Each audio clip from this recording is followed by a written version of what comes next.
Savior, Lord, there is none like you.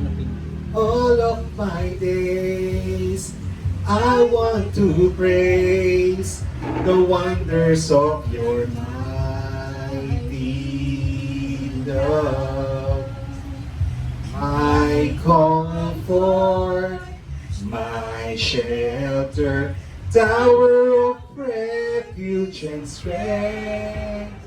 Let every breath, all that I am, never cease to worship you.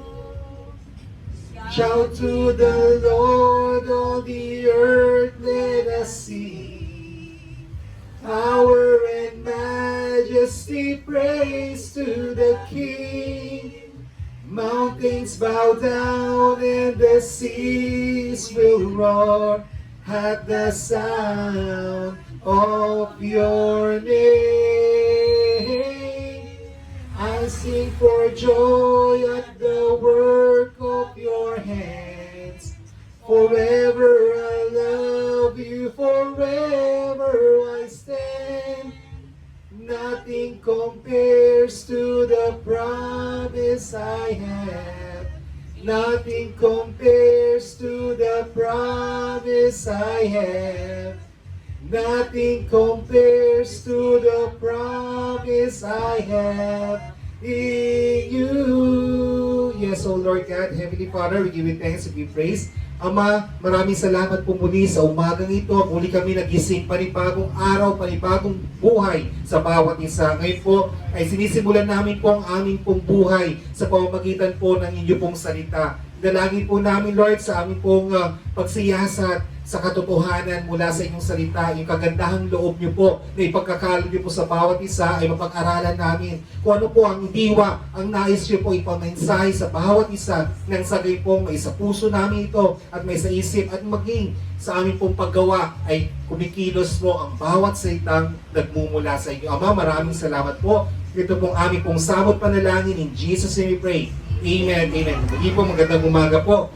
So, December 14, nasa 2 Corinthians na po tayo. So panibagong aklat na tayo ng New Testament. So 2 Corinthians chapter 1. Sabi po dito, sa verse 1, mula kay Pablo na isang apostol ni Kristo, Jesus, ayon sa kalooban ng Diyos at mula rin sa ating kapatid na si Timoteo, para sa iglesia ng Diyos, sa Korinto at sa mga hinirang ng Diyos na nasa buong Akaya.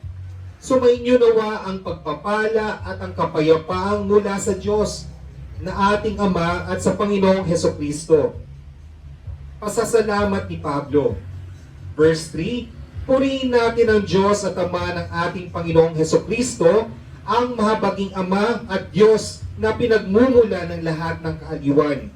Inaaliw niya tayo sa ating mga kapighatian upang sa pamamagitan ng kaaliwang tinanggap natin sa Kanya ay makatulong naman tayo sa mga nahahapis. Sapagkat kung gaano karami ang aming paghihirap dahil sa aming pakikipag-isa kay Kristo, gayon din naman karami ang aming kaaliwan kay Kristo. Kung naghihirap man kami, ito'y para sa ikaaliw at ikaliligtas ninyo.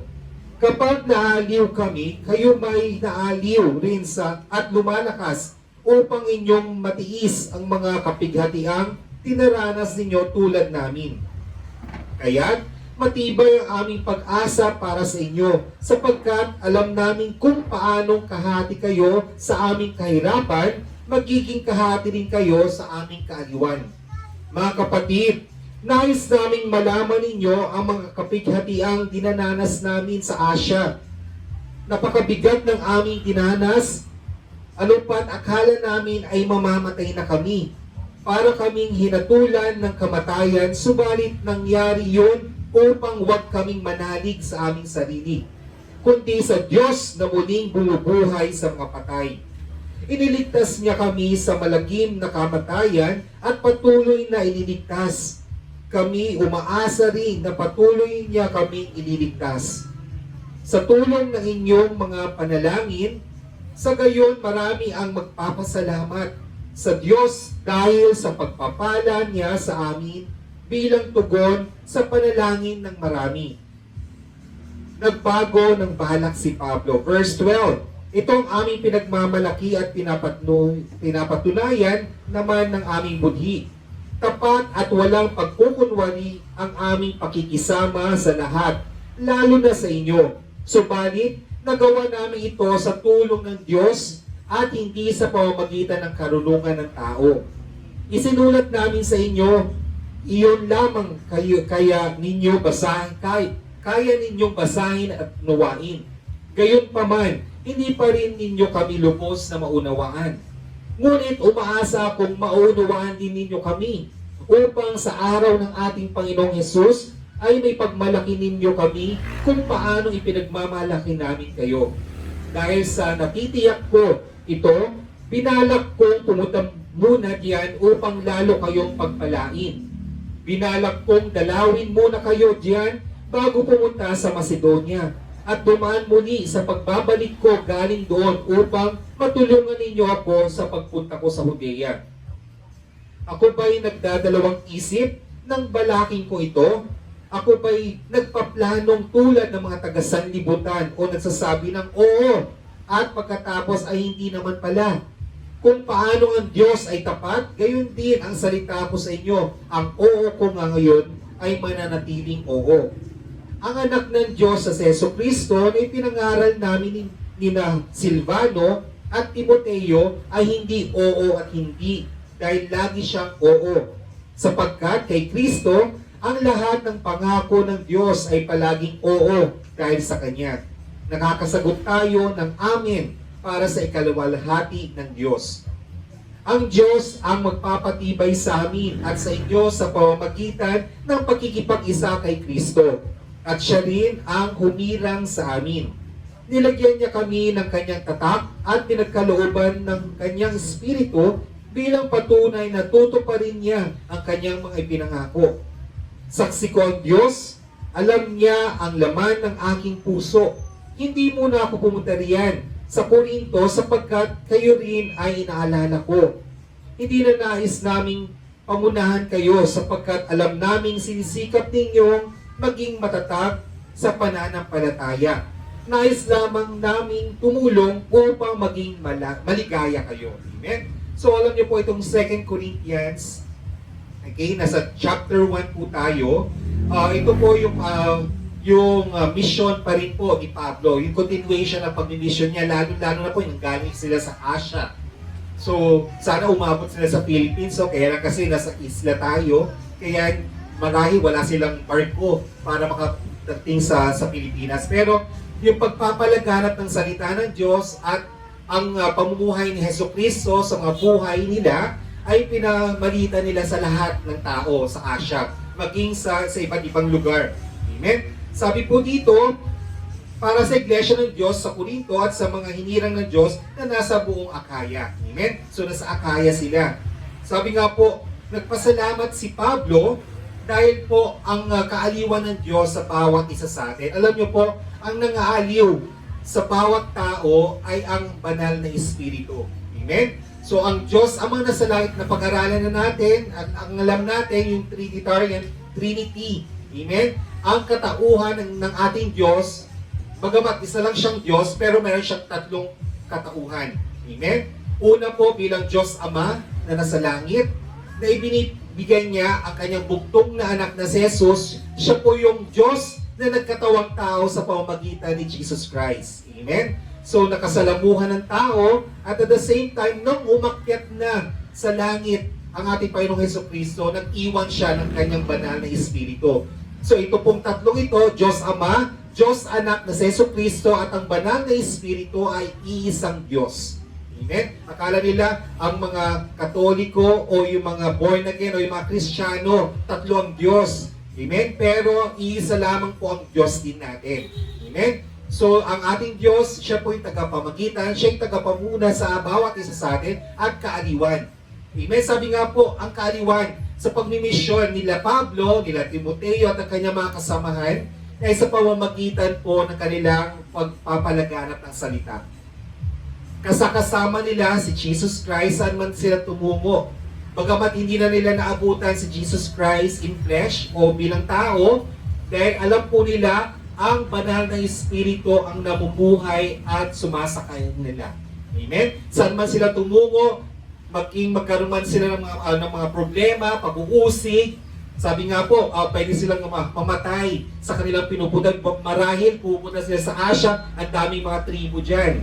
Amen? Maraming mga pantas ng mga matatalinong tao. Kaya nga po, nung sinilang si Jesus Christ, amen, ngayon ay Kapaskuhan, ang sasabsaban ni Jesus Christ, may mga 3 pantas, hindi po sila hari. Amen? Kasi ang alam natin, hari, may mga korona. Sila po yung mga pantas, yung mga galing sa Asia. Galing sila sa Babylonia, yung dating tawag natin ngayon na Iraq. Amen? Alam po natin, ang Iraq ay Muslim country. Pero pinahintulutan ng Diyos na ang Babylonia. Okay? At saka yung sa lugar na iyon ay makita doon yung mga magagaling great scientists kasi marami sa kanila, astronomers, magaling sa siyensya, magaling sa matematika.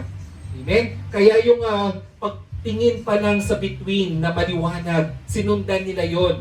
Amen? Kasi astronomers sila, mga pantas, mga matatalinong tao doon, sinundan nila at doon nila nakita ang hari ng mga hari, Panginoon ng mga Panginoon na si Jesus Christ. Palakpakan natin. Amen? May purpose ang Panginoon Diyos. Bagamat Muslim country sila, tinungo nila kasi ang banal na anghel ng Diyos ang nagsabi sa kanila, puntahan nila yung huwag na silang babad kasi galing sila kay King Herod.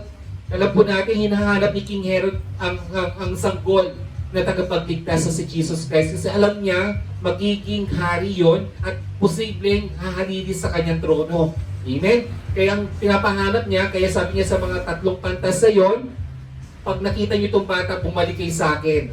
At titingnan na sa nakakala nila, pero ang Panginoon Diyos ang nagsabi na wag na kayo, lumista kayo ng landasin ninyo.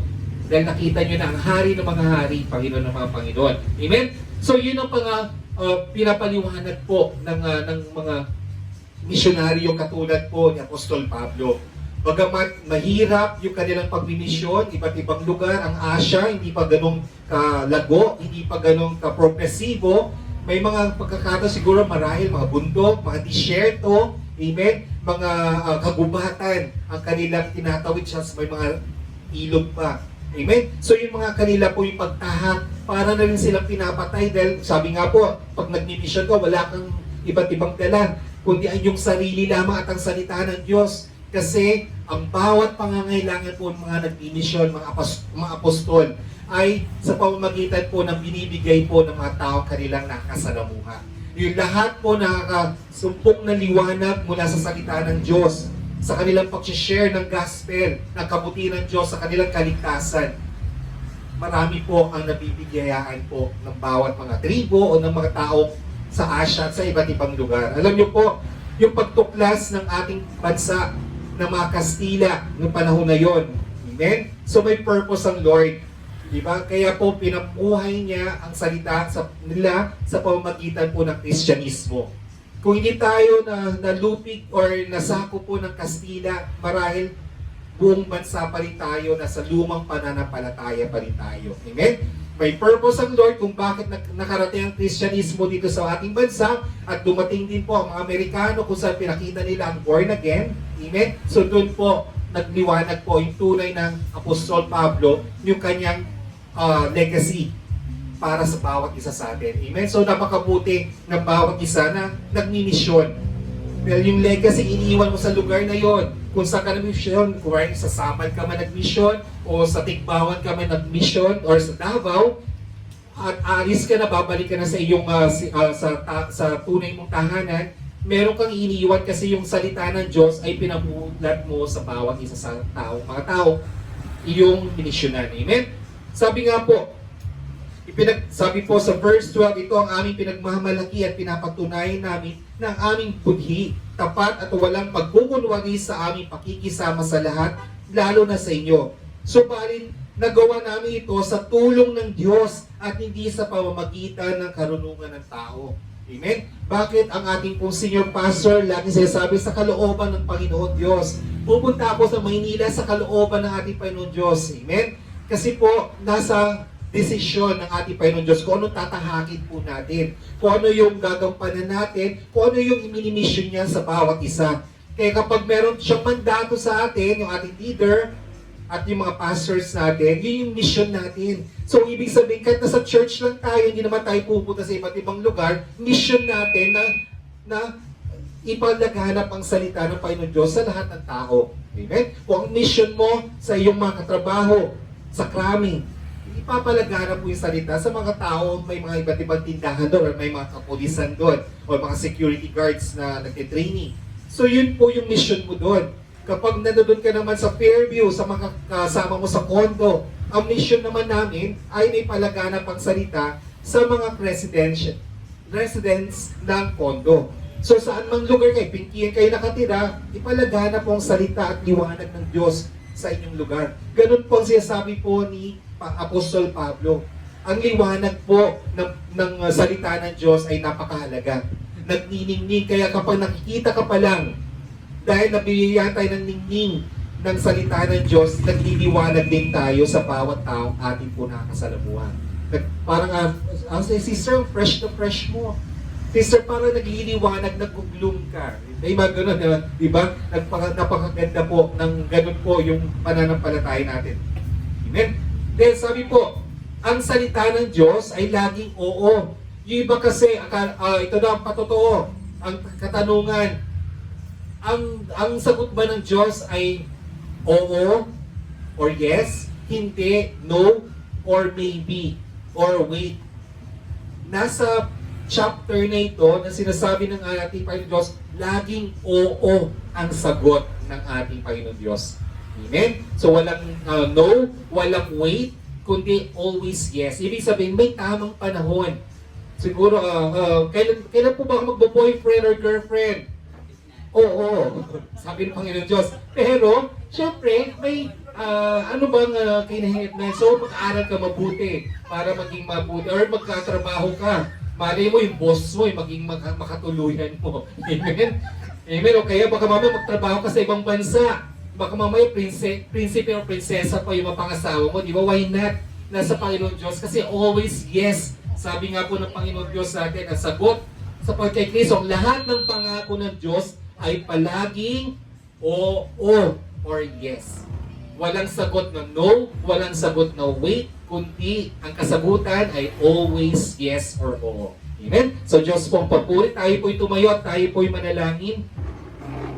O manaming Diyos sa makapangyarihan, tunay nga po kayo'y kaibig-ibig at nagbibigay ng kapayapaan sa bawat isa sa amin. Lord, maraming salamat po na tunghayan namin yung tunay na diwa, yung lesson po na binigay niyo po sa bawat isa sa amin ng bawat pagtakbo namin ay isang mission po namin dito sa lupa. Dalangin po namin, Lord, lahat po yung mga hinihiling namin, alam po namin matutupad yon dahil ang lagi niyo pong sagot ay oo. Pero may tamang panahon kung kailan nyo po ipagkakalo po yon. May tamang panahon yung oo ninyo kung kailan po may sasakatuparan nyo. Maraming salamat, Ama, sa bawat isa na nakapakinig ng iyong salita. Dalangin po namin, Lord, ito po i-share po namin sa aming kapwa, sa aming po mga kasama sa trabaho, maging sa school, yung mga nanonood online ngayon, sa pag-share namin sa YouTube. Dalangin po namin, Lord, na sila'y pagpalain nyo rin po at mag-mission din po sila sa pamamagitan ng inyong salita. Ama, maraming salamat po.